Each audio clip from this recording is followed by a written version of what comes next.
ውድ ቻናላችን ቤተሰቦች እንኳን ወደ ቻናላችን በደህና መጣችሁ።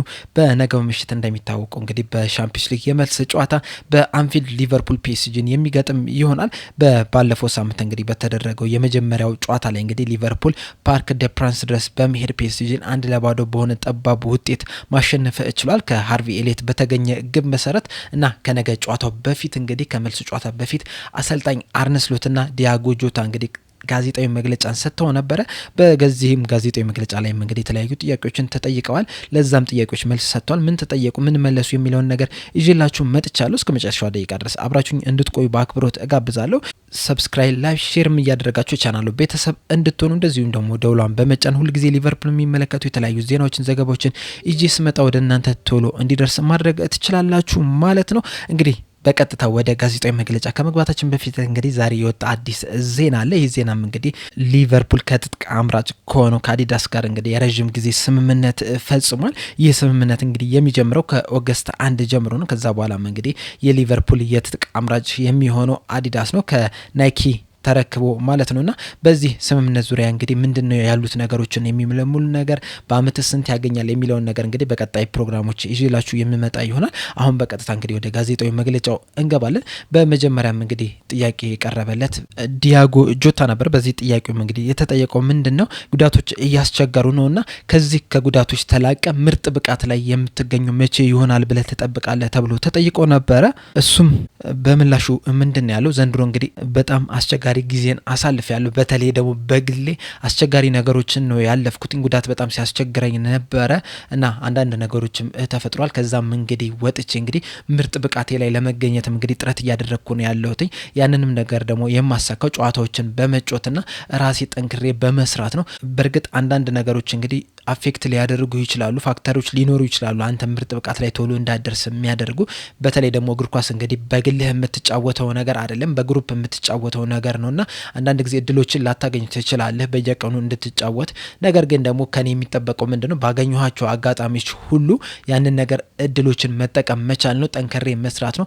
እድሎችን በደንብ ከተጠቀምኩኝ እንግዲህ ወደ ብቃቴ መመለስ እችላለሁ ብሏል። በመቀጠልም የተጠየቀው ደግሞ በመሐመድ ሳላ ዙሪያ ነው። መሐመድ ሳላ እንግዲህ ዘንድሮ በጣም ድንቅ የሚባል ጊዜን እያሳለፈን የሚገኘው እንደዚሁም ደግሞ በግል እንግዲህ ምርጥ ብቃታቸውን ያሳዩበት ሲዝን ከሚባሉ ተጫዋቾች መካከል እንግዲህ አንዱ ለመሆን በታሪክም በፕሪሚየር ሊጉ ከታዩ ምርጥ ተጫዋቾች ለመሆንም እንግዲህ እየተቃረበ ነው ያለውና በዚህ ዙሪያ ያለ አስተያየት ምንድነው ተብሎ ተጠይቆ ነበረ። እሱም በምላሹ ምንድነው ያለው በጣም አስገራሚና አስደናቂ ቁጥሮችን ነው እያስመዘገበ ያለውና አሁን ሲመስለኝ እንግዲህ አንዳንድ ሰዎች እንግዲህ የሱን ነገር መቁጠር ያቆሙ ይመስለኛል። መጨረሻ ላይ እንመለከተዋለን ብሎ የተውት ይመስለኛል። ምክንያቱም በየቀኑ እንግዲህ በየተጫወተባቸው ጨዋታዎች እንግዲህ ጎሎቹን ያስቆጥራል፣ አሲስትን ያደርጋልና መጨረሻ ላይ ማየት ይሻለናል ብለው ያቆሙ ይመስለኛል። ይህ ነገር እንግዲህ ለኛም እንደ ቡድኑም እንግዲህ በጣም ትልቅ ጠቀሜታን የሰጠን። ምክንያቱም እንግዲህ እሱ ላይ መመርኮዝ እንችላለን። እሱ ጎል እንደሚያስቆጥር ስለምናውቅ እንግዲህ ለሱ ሁሉ ነገራችንን መስጠት እንችላለንና በቡድን ውስጥ ደግሞ እንደዚህ አይነት ተጫዋች ሲኖር በጣም ትልቅ ነገር ነው። እንግዲህ በጣም አስደናቂ የሚባል ተጫዋች ነው። ለቡድኑ በጣም ትልቅ የሚባልን ድጋፍ እየሰጠ ያለ ተጫዋች ነውና በጣም የሚገርምን ጊዜን እያሳለፈ ነው ብሏል። በመቀጠልም የተጠየቀው ደግሞ ፕሪሚየር ሊጉ በ16 ነጥብ ልዩነት እየመራችሁን ያላችሁት በሻምፒዮንስ ሊጉም 1-0 አሸንፋችሁ መምጣት ይችላችኋል። እንደዚሁም ደግሞ እሁድ ዕለት የሊግ ካፕ የፍጻሜ ጨዋታ አላችሁና በዚህ ሰዓት እንግዲህ ብዙ ዋንጫ እናመጣለን ብላችሁ እያሰባችሁ ነው ወይ? ሶስቱንም ዋንጫ ወደ ሊቨርፑል እንወስዳለን ብላችሁ እያሰባችሁ ነው ወይ ተብሎ ተጠይቆ ነበረ። እሱም በምላሹ ምንድነው ያለው ይህ ሳምንት እንግዲህ በጣም ትልቅ የሚባል ሳምንት ነው፣ ወሳኝ የሚባል ሳምንት ነው።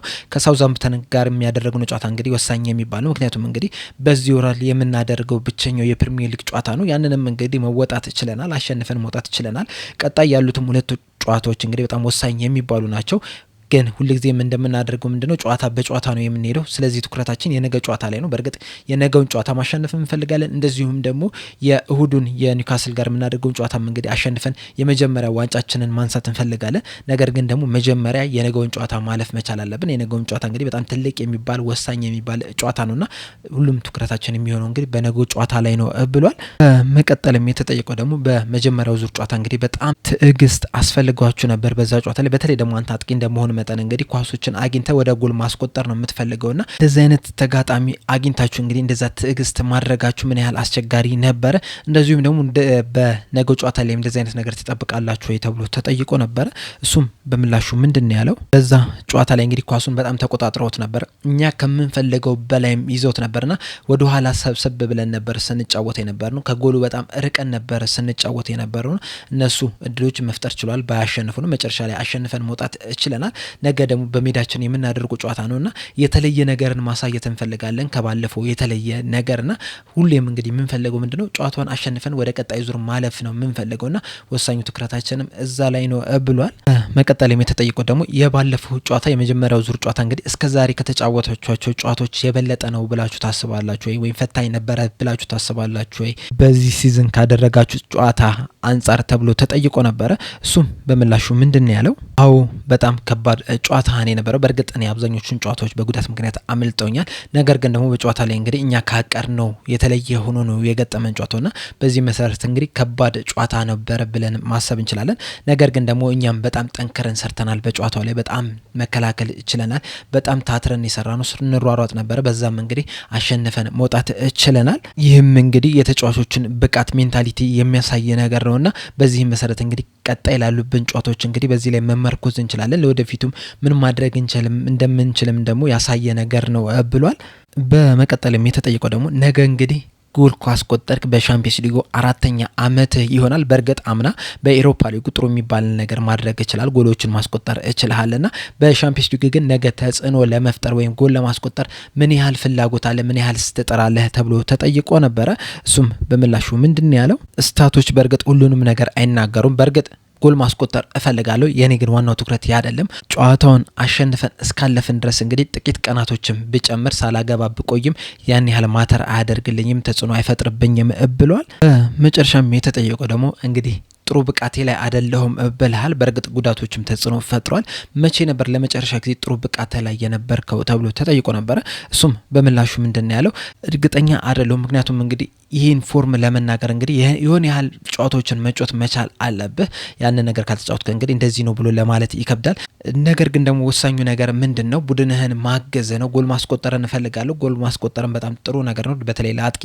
ነገር ግን ደግሞ በቡድን ውስጥ ሆነ ጎሎችን ባታስቆጠር እንኳን ቡድኑን በመከላከል የምታገዝ ከሆነ አሲስት በማድረግ የምታገዝ ከሆነ ሊንካፕ በማድረግ የምታገዝ ከሆነ እንግዲህ ወሳኙ ነገር የሚሆነው ያ ነው። ቡድኑን እንዲያሸንፍ መርዳት ነው። በቦታው ላይ ተገኝቼ የቻልኩትን እየሰጠው ቡድኑን እንዲያሸንፍ ማድረግ ነው የምፈልገው። ያንንም ደግሞ በተቻለኝ አቅም በተገኘበት ሁላ እያደረግኩ ነው ያለሁት ብሏል በሰጠው ጋዜጣዊ መግለጫ ላይ። በመቀጠልም ጋዜጣዊ መግለጫውን የሰጡት እንግዲህ አሰልጣኝ አርነ ስሎት ነበሩ።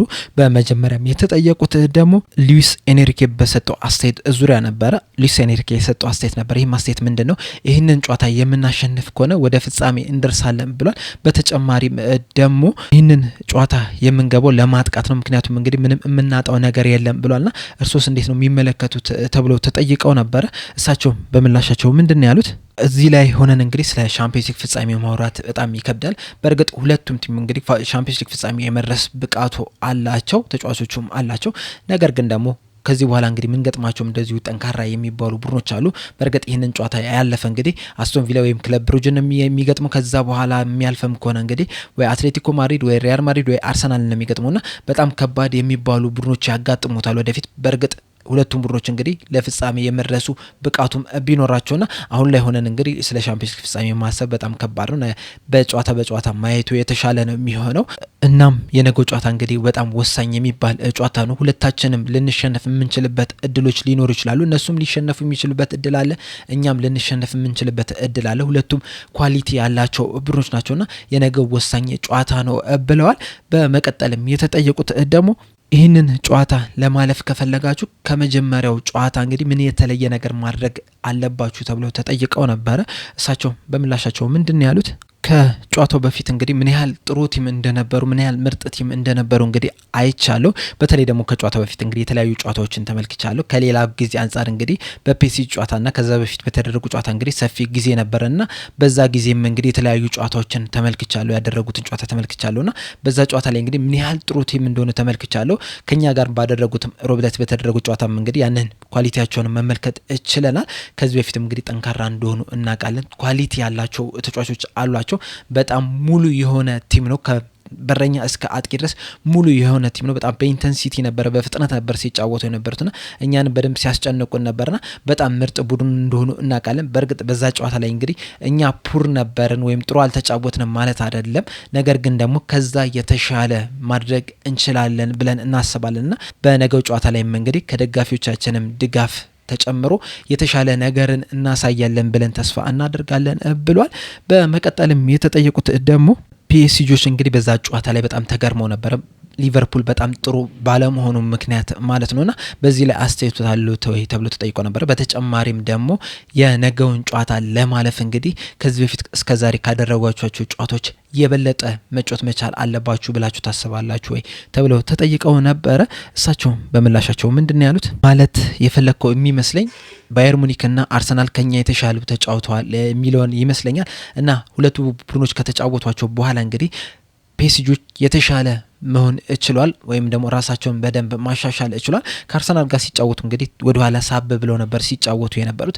ከኛ ጋር ሲጫወቱ እንግዲህ በሙሉ ወደ ማጥቃት ነው የገቡትና ጥሩ የሚባሉ ተጫዋቾች አሏቸው፣ ጥሩ የሚባል አሰልጣኝ አላቸውና ሙሉ የሆነ ቲም ነው። ጨዋታዎቻቸውን ተመልክቻለሁና በጣም ሙሉ የሆነ ቲም ነው። ስለዚህ ከዛ አንገል አይቶት ሊሆን ይችላል። እንግዲህ እነሱ ምን እንደሚያስቡ እኔ እርግጠኛ አይደለሁም፣ ያንን ማወቅ አልችልም ወይም ደግሞ እዛ ላይም ተጽዕኖ መፍጠር አልችልም። ነገር ግን ደግሞ ከዚህ ጨዋታ በኋላ እንግዲህ የተለየ አይነት አስተያየት ይኖራቸዋል ብዬ ተስፋ አድርጋለሁ።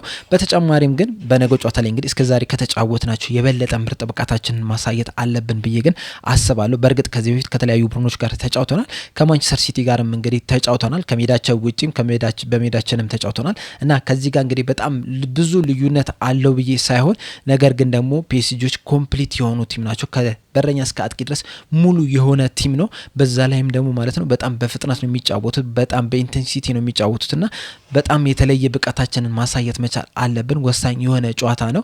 ወደ ቀጣይ ዙር ለማለፍ እንግዲህ የተሻለ ነገር ማሳየት መቻል አለብን ብዬ አስባለሁ ብለዋል። በመቀጠልም የተጠየቁት ደግሞ እንደዚህ አይነት ነገሮችን ሊቨርፑል ጥሩ አልነበረም የሚባሉ ነገሮችን ሲሰሙ እንግዲህ ተጫዋቾቹ የበለጠ ይነሳሳሉ ብላችሁ ታስባላችሁ ወይ ተብሎ ተጠይቀው ነበረ።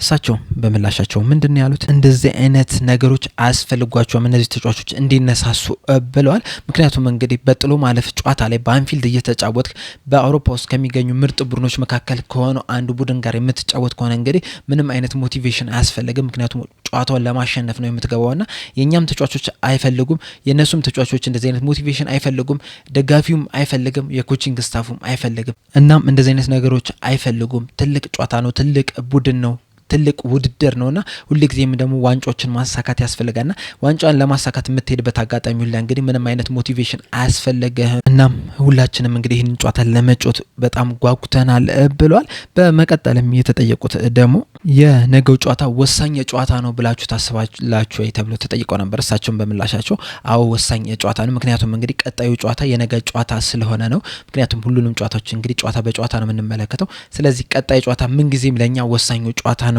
ብለዋል። በመቀጠልም የተጠየቁት ደግሞ በፕሪሚየር ሊጉ እንግዲህ እየመራችሁን ያላችሁት ዋንጫውን ለማሳካትም እየተፎካከራችሁን ያላችሁት በሻምፒዮንስ ሊጉም እንግዲህ ነገ የመልስ ጨዋታ አለባችሁ ጥሎ ማለፉ ላይ፣ እንደዚሁም ደግሞ እሁድም የሊግ ካፕ የፍጻሜ ጨዋታ አለባችሁና እንደዚህ አይነት ጨዋታዎች ሲኖሩ እንግዲህ ጫናን የሚያመጡበት ሁኔታ አለና ሊቨርፑልን ማሰልጠን የፈለጉት እንግዲህ እነዚህንም ጫናዎች ለማየትም ነው ወይ ብለው ተጠይቀው ነበረ። እሳቸውም በምላሻቸው ምንድን ነው ያሉት? ለዚህ ምክንያት ብቻ አይደለም ሊቨርፑልን የተቀላቀልኩት። እንግዲህ አንደኛው ምክንያት ምንድነው ሊቨርፑል ካለው ታሪክ አንጻር ነው። ሁለተኛ ተጫዋቾቹ ካላቸው ኳሊቲ አንጻር ነው። ሶስተኛ ደግሞ እንደዚህ አይነት ሁኔታዎች ላይ መሆን ስለምፈልግም ነው። እንግዲህ አሰልጣኝ ስትሆን ለሁሉም ዋንጫዎች መፎካከር ትፈልጋለና እንደ ሊቨርፑል ላለ ክለብ ስትጫወት ደግሞ ለሁሉም ዋንጫዎች መፎካከር አለብና ተጨማሪ ጫናዎችን አያመጡብንም። ምክንያቱም እንግዲህ ሊቨርፑል በጣም ትልቅ ቲም ነው። ሁልጊዜም የሚጠበቅብህ እንግዲህ ለሁሉም ዋንጫዎች መፎካከር ነውና ተጨማሪ ነገሮችንም ጫናዎችንም አያመጣልህም። እኛም እንግዲህ ወደ ሊቨርፑል ስንመጣም እንግዲህ እንደዚህ አይነት ጫናዎችም ስላሉ ነው፣ በእግር ኳስ ውስጥም እንደዚህ አይነት ነገሮችንም ማለፍ ስለምንፈልግ ነው ብለዋል። በመቀጠልም የተጠየቁት ደግሞ ኤንሪኬ እንግዲህ እንደተናገረው ከሆነ የምንፈልገውን ነገር ለማድረግ ኳሱን መያዝ አለብን ብሏልና ሊቨርፑል ደግሞ ኳሱን በመያዝ ደረጃ እንግዲህ ባለፈው በመጀመሪያ ዙር ጨዋታ ላይ እንግዲህ ሊቨርፑል ጥሩ አይደለም የነበረውና ለነገው ጨዋታ እንግዲህ ከዛ የተሻለ ለመሆን ኳሱን በደንብ ለመቆጣጠር ኳሱን በደንብ ለመጮት ምን የተለየ ነገር ለማድረግ አሰባቸዋል ከዛ አንጻር እንደዚሁም ደግሞ ተጫዋቾችንም ከመምረጥ አንጻር ተብለው ተጠይቀው ነበረ። እሳቸውም በምላሻቸው ምንድን ያሉት ባለፈው ከነበረን አንጻር እንግዲህ የተሻለ ኳሱን እንይዟለን ብለን ተስፋ እናደርጋለን። በእርግጥ በዛ ጨዋታ ላይ እንግዲህ ኳሱን ለመያዝ ስንሞክር ነበር። ነገር ግን እነሱ ከኳስ ውጭም እንግዲህ በጣም ኢንቴንስ ነበሩና በዛም ምክንያት እንግዲህ ከኛ ኳሱን እየቀሙን እንግዲህ እድሎችን ሲፈጥሩ ነበር። የተለያዩ ቻንሶችን ክሬት ማድረግ ችለው ነበረ። ነገር ግን ደግሞ 87ኛው ደቂቃ ላይ ከተመለከተን እንግዲህ አሊሰን ኳሱን በሚይዝበት ሰዓት እንግዲህ ሁሉም ተጫዋቾች ወደፊት ተሳቡና አሊሰን በረጅሙ ከለጋ በኋላ እንግዲህ ያቺ ወደ ጎልነት መቀየር ችላለችና እንደዚህ አይነት አጋጣሚዎችን እንግዲህ ጨዋታውን መለሽ ብዬ ስመለከተው የተለያዩ አጋጣሚዎችን ማግኘት እንችል ነበረ። በተለይ ደግሞ አንዳንድ ተጫዋቾች እንግዲህ የተሻለ ፓስ ማድረግ ቢችሉ ኳሱን የተሻለ ቢያቀብሉ እንደዚህ አይነት የተለያዩ አጋጣሚዎችን ማድረግ እንችል ነበረ። ነገር ግን ፒኤስጂዎች ደግሞ በጣም ጠንካራ የሚባሉ ቲሞች ናቸው። በዛ ጨዋታ ላይ እንግዲህ በጣም ተዳክመን ነበር፣ እንድንዳከም አድርገውን ነበር። በጣም ኢንቴንስ ነበር ሲጫወቱ የነበረውና ያ ነገር ደግሞ በጣም ስትዳከም የፈለግከውን አይነት ፓስ ማድረግ አችልም፣ የፈለግከውን ርቀት ያህል ለቡድን አጋርህ ማቀበል አችልምና ያም እንግዲህ ተጽዕኖ ፈጥሮብን ሊሆን ይችላል። ነገር ግን ደግሞ ሙሉ ለሙሉ መጥፎ ነበርን ማለት አንችልም። የራሳችን ጥሩ መመንቶች ነበሩና በዛ ላይ እንግዲህ የተሻሉ ነገሮችን በነገ ጨዋታ ላይ እናደርጋለን ብዬ ተስፋ አደርጋለሁ ብለዋል። በመቀጠልም የተጠየቁት እንግዲህ ከ10 ዓመት በፊት እርሶ ረዳት አሰልጣኝ ነበሩ። ከ10 ዓመት በፊት ደግሞ ሉዊስ ኤንሪኬ በባርሴሎና እንግዲህ የሻምፒዮንስ ሊግ ዋንጫ ማሳካት ችሏልና በዛ ሰዓት በነበረው በባርሳ በነበረውና በአሁኑ በፒኤስጂ ባለው ልዩነቱ ምንድነው ብለው ያስባሉ? እንደዚሁም ደግሞ እርስዎ ምክትል አሰልጣኝ ከነበሩበት ክለብ እንግዲህ አሁን ላይ የሚያደርጉት ነገር አለ ወይ ተብሎ ተጠይቀውና እርሶስ ምን ለየት ያለ ነገር አሉት ከበፊቱ ተብሎ ተጠይቀው ነበረ። እሳቸው በምላሻቸው ምንድነው ያሉት? የዛኔም እንግዲህ ባርሳ እያለ ሉዊስ ኤንሪኬ ቡድኑን ማየት በጣም ያስደስተኝ ነበረ። አሁንም እንግዲህ ፒኤስጂዎችን ማየት ያስደስተኛል ከኛ ጋር ባይጫወቱ ኖሮ ብለዋል። በተጨማሪም በሰጡት አስተያየት ምንድነው ያሉት? ኤንሪኬ በያዘው በባርሳና አሁን በያዘው በፒኤስጂ መካከል እንግዲህ በጣም ብዙ ልዩነት የለውም፣ ተመሳሳይ ነገሮች አሉት። መሀል ላይ እንግዲህ የዛን ጊዜ ዣቪና ኢኒስታን የነበሩት አሁን ላይ ደግሞ ቪቲናና ኔቬስ አሉላቸው። ሁለቱንም ስንመለከታቸው እንግዲህ የባርሳዎቹንም የፒኤስጂዎቹም እንግዲህ ፊዚካሊ በጣም ትልቅ የሚባሉ አይደለም፣ ግን ቴክኒካሊ ደግሞ በጣም ምርጥ ናቸው። እንደዚሁም ደግሞ ፊት ለፊታቸው በጣም የሚያጠቁ በጣም ሯጭ ተጫዋቾች አሏቸው። እንደዚሁም ደግሞ የበፊቶቹም ያሁኑም እንግዲህ የፒኤስጂም ቡድን ላይ እንግዲህ ሁለት የክንፍ ተከላካዮች አሉ ማጥቃት የሚፈልጉና አብዛኛው ነገሮቹ ተመሳሳይነት አላቸው። የአሁኑ ቲም ላይ ለየት የሚያደርጉ ምንድነው? ሮቴት ያደርጋሉ። ሙሉ ቡድኑ እንግዲህ ቦታ እየቀያየሩ ይጫወታሉ። የባርሳው ቲም ምናልባት እንግዲህ ቦታቸውን ይዘው የሚጫወቱ ቡድን ናቸውና ያ ነገር እንግዲህ ለየት ያለ ነገር ያደርገዋል። የአሁኑ ቲም እንግዲህ በጣም ጠንካራ የሚባልም ቲም ነው ብለዋል። በራሳቸው ዙሪያ በሰጡት አስተያየት እንግዲህ ምንድን ያሉት? ምክትል አሰልጣኝ ከነበርኩበት እንግዲህ አሁን ላይ አሰልጣኝ ሲሆን እንግዲህ በማሰልጠን ረገድ ተሻሽያለሁ ብዬ አስባለሁ ከበፊቱ አንጻር ስንመለከተው። ነገር ግን በስብዕና ደረጃ ግን ተመሳሳይ ነው ብዬ እገምታለሁ፣ ያንንም ተስፋ አደርጋለሁ ብለዋል። በመቀጠልም የተጠየቁት ደግሞ አሁን እንግዲህ እየመራችሁ ነው ወደዚህ ጨዋታ የምትገቡትና ያንን መሪነታችሁን ለማስጠበቅ ነው ወይ የምትገቡት? እንደዚሁም ደግሞ በማጥቃትና በመከላከል ደረጃ እንግዲህ ለነገው ጨዋታ ምን አይነት ባላንስ ይዞ ለመግባት አሰበዋል ተብሎ ተጠይቀዋል። እሳቸው በምላሻቸው ምንድነው ያሉት? ይህም ጨዋታ እንግዲህ የመጀመሪያው ነው ደርሶ መልስ አንድም ቡድን ስንገጥም በዘንድሮ ሲዝን ላይ። ነገር ግን ሁሌም እንግዲህ ፍላጎታችን ምንድነው? ጨዋታን ማሸነፍ ነው የምንፈልገው። ባለፈው ሳምንትም እንግዲህ ያንን ነገር ለማድረግ ነበር የገባ ነው እንጂ ተከላክል ለመጫወት አልነበረም የመጀመሪያ ሀሳባችን የነበረውና ሁልጊዜም ስንጫወት የኛ ሀሳብ ምንድነው? አቻ ለመውጣትም አይደለም ለመሸነፍም አይደለም፣ አሸንፈን ለመውጣት ነው። በተጨማሪም ደግሞ ኳሱን መቆጣጠርም እንፈልጋለን። ባለፈውም እንደዛ ለማድረግ ፈልገን ነበር፣ ያንን ማድረግ አልቻለም። ነገር ግን በነገው ጨዋታ ላይ እንግዲህ የተሻለ ኳሱን መቆጣጠር የምንፈልጋለን። ከዚህ በፊትም እንግዲህ ያደረግናቸው ጨዋታዎች አሉ። ከማንቸስተር ሲቲ ጋር ያደረግነው ጨዋታ አለ። ከሜዳ ውጭ እንግዲህ ኳሱን ብዙ መቆጣጠር አልቻልንም ነበረ። ነገር ግን ደግሞ በሜዳችን የተሻለ ኳሱን መቆጣጠር ችለናል። በነገም እንግዲህ እንደዚህ አይነት ነገሮች ይፈጠራሉ ብለን ተስፋ እናደርጋለን። አሁን የባለፈውን ጨዋታ ብንመለከት እንግዲህ ሁሉም ሰው የሚያወራው 27 ሙከራዎች ተሞክሯል የሚለውን ነገር ነው። ነገር ግን ደግሞ 27ቱን ሙከራ ሙከራ እንግዲህ በተከታታይ ብንመለከት ያን ያህል በጣም ትልቅ የሚባሉ ሙከራዎች አይደሉም። ምናልባት እንግዲህ 2-3 ሙከራዎች ናቸው በጣም ትልቅ የሚባሉ ኢንክሬዲብል የሚባሉ ሙከራዎች የተሞከሩት እንጂ ሌሎቹ ያን ያህል የሚባሉ ሙከራዎች አይደለም። ነገ እንግዲህ ከዛ የተሻለን ሆነን እንቀርባለን ብለን ተስፋ እናደርጋለን ብለዋል። በመቀጠልም የተጠየቁት እንግዲህ ሁልጊዜም ተረጋግቶ ነው የሚያወሩት። በተለይ ደግሞ ሁሉ ጊዜ ትኩረት የሚያደርጉት በቀጣይ ጨዋታ ነው ብለዋልና በዚህ ሳምንት እንግዲህ ፍጻሜ ስለመድረስ አለመዋል ወይ ተብሎ ተጠይቀው ነበረ። እሳቸውም በምላሻቸው ምንድነው ያሉት? ምንም የምታለመው ነገር የለም። ማድረግ ያለብህ ምንድነው ለጨዋታው መዘጋጀት መቻል ነው ያለብህ። እያንዳንዱን ነገሮች እየተመለከት ለነገው ብቁ ማድረግ ነው ያለብህ እንጂ በህልም የምታደርገው ምንም አይነት ነገር የለም። በተለይ ደግሞ የባለፈውን ሳምንት አይነት ጨዋታ ያደረክ ከሆነ እንግዲህ ልተኛ ወይስ ተጨማሪ ቪዲዮችን ልይ የሚለው ነገር ነው እንጂ ትኩረት የሚሆነው ስለማለም የሚሆን ነገር የለም። ስለዚህ በዚህ ሳምንት እንግዲህ ትኩረታችን የሚሆነው በነገው ጨዋታ ላይ ነው። ባለፈው እንግዲህ ከሳውዛምፕተን ጋር ባደረግነው ጨዋታ እንግዲህ በድል ተወጥተናል። አሁን ሙሉ ለሙሉ ትኩረታችን የሚሆነው በነገው ጨዋታ ላይ ብቻ ነው። የነገውን የምናልፍ ከሆነ ደግሞ ቀጣይ ስለ እሁድ የምናስብ ይሆናል ብለዋል። በቀጣይም የተጠየቁት ደግሞ በኮዲ ጋክፖ ዙሪያ ነው። ነገ ኮዲ ጋክፖ ብቁ ነው ወይ ለጨዋታው ተብሎ ተጠይቀው ነበር። እሳቸውም በምላሻቸው ምንድነው ያሉት? ወደ ትሬኒንግ ተመልሷል። ከስኳዱ ጋር ከቡድኑ ጋርም እንግዲህ ትሬኒንግ ማድረግ ችሏል። ስለዚህ በነገው ጨዋታ ላይ እንግዲህ ከስኳዱ ጋር አብሮ ይሆናል ብለዋል። በመጨረሻም የተጠየቁት ደግሞ በፒኤስጂ አጨዋወት በጣም እንደተገረማችሁ ተናግራችኋል። ምንም እንኳን 1-0 አሸነፋችሁ ብትወጡም ማለት ነውና በነገው ጨዋታ ላይ እንግዲህ 50-50 ነው ብላችሁ ታስባላችሁ ወይ የነገው ጨዋታ ተብለው ተጠይቀው ነበረ። እሳቸው በምላሻቸው ምንድነው ያሉት? አዎ 50-50 ነው ብዬ አስባለሁ። ውጤቱን እንኳን ከተመለከትን በማሸነፍ ደረጃ እኛ ስኬታማ ነበረን፣ በአጨዋወት ደረጃ ደግሞ እነሱ የተሻሉ ነበሩና የኛ ማሸነፍ ኮንፊደንስ ሲሰጠን፣ የራስ መተማመን ሲሰጠን፣ እነሱ ባሳዩት ነገር ደግሞ ኮንፊደንስ ይሰማቸዋል ወይ የራስ መተማመናቸው ከፍተኛ ይሆናል። ስለዚህ 50-50 ነው ብዬ አስባለሁ። ያ በዛም አሰምሽን መውሰድ እንችላለን ብለዋል። በአጠቃላይ የሰጡት ጋዜጣዊ መግለጫ ይሄን ይመስላል ማለት ነው። በዚህ ጋዜጣዊ መግለጫ ዙሪያ እንግዲህ በተሰጡ አስተያየት ዙሪያ ያላችሁን አስተያየት ኮሜንት ሴክሽን ላይ በመጻፍ አሳውቁን። በቀጣይ በሌላ እስከምንገናኝ ድረስ እኔ እዚህ ላይ አበቃው። ቻው።